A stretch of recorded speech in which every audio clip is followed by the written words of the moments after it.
Get ready with me while I tell you a little bit about my experience moving alone to Los Angeles at 18 years old, which is halfway across the world from where my entire family is and where I grew up. So, for context, I was born in LA and I would spend a lot of my summers here and Christmas breaks here because I have very extended family over here. And I thought when applying to universities that it seemed like the best place for me to go because I was familiar with the area and I thought the adjustment would be a lot easier because of that. That was not the case at all. Turns out visiting somewhere with your family on brief vacations versus actually living there alone as a young woman are two completely different experiences. When I first got here and started school, I was super excited. Everything was kind of novel to me, and I was just so excited to make it out on my own over here.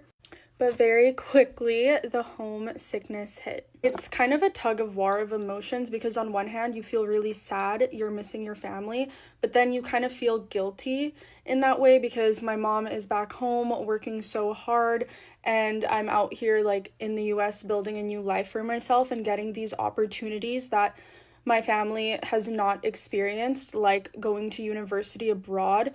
There's a guilt that comes with that is hard to put your finger on what exactly to call it, but it's should I even be complaining that this experience is difficult for me when it's something so many people want and dream of? I realize now, having been here for 5 years, that two truths can exist at once. I can be sad about the hard parts of things, like missing my family and not seeing my relatives and baby cousins grow up, while also acknowledging my privilege and being grateful for my experiences. One does not cancel out the other. Another thing, coming here at such a young age is a young woman trying to figure out myself. I thought I knew everything. I thought I knew who I was. Looking back, I was a completely different person and I had so much to figure out. But there was definitely a period of time where I really lost myself, especially in the way I acted and in the way I presented myself, because there's such a contrast between especially the beauty standards of the US and the beauty standards of the Philippines.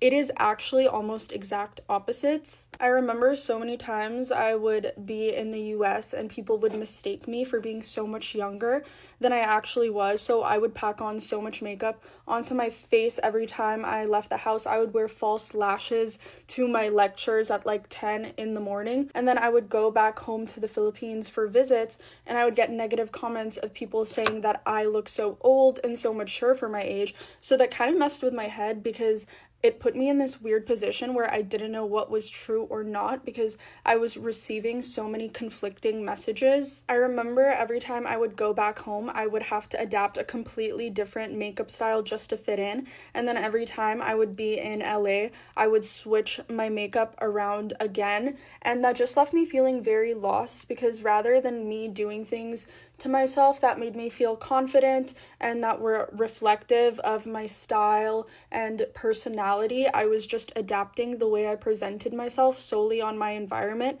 and it made me feel really disconnected to my true identity. I think some of the hardest parts, though, other than all that kind of on the surface stuff like looks or friend groups, some of the hardest things have definitely been not being there with my family for important events, like my grandparents' birthday falls throughout the school year, seeing my baby cousins who I once held in my arms as babies now walking and talking and growing up so quickly, and seeing them kind of having to remember me anytime I visit and me having to remind them of all our memories together, because as a kid you're only kind of focused on what's in front of you. When you don't see someone for a long time, just oh my gosh, look at you, you're so big now, but you're literally my baby cousin. I held you in my arms and now I'm just one of those faraway relatives who tells you that very cliche thing of oh my god, you're so big now, ugh, it's not supposed to be like this. I'm supposed to watch you grow up. There is a constant battle of figuring out how to balance, or even if you can balance, the pursuit of your dreams with the deep-seated love you have for your family and your desire to be close to them, because how can those two things coexist when the distance to make one happen is simply so far from the other?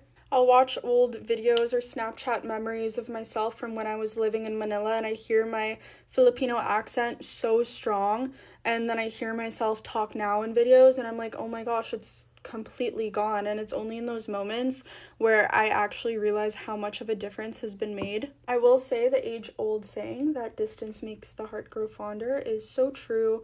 The time that I spent with my family and friends when I am back home, I'm so much more present and appreciative of them. I am so lucky that now at 22 years old, I kind of have finally found my footing. It did take me a couple of years, but you know, moving to a whole new country is a process. Like, I think I expected to just adjust overnight, and I was constantly berating myself and like pushing myself to try and find my footing. And realizing it now, it did take a long time for me to kind of finally feel comfortable here, but that makes sense. Like, it is a really, really drastic change. So if you're going through something similar, please be patient with yourself. To anyone out there who has had to make a sacrifice, whether it be big or small, for the promise of a better future for yourself, please know that I am cheering you on. I love you guys. Bye.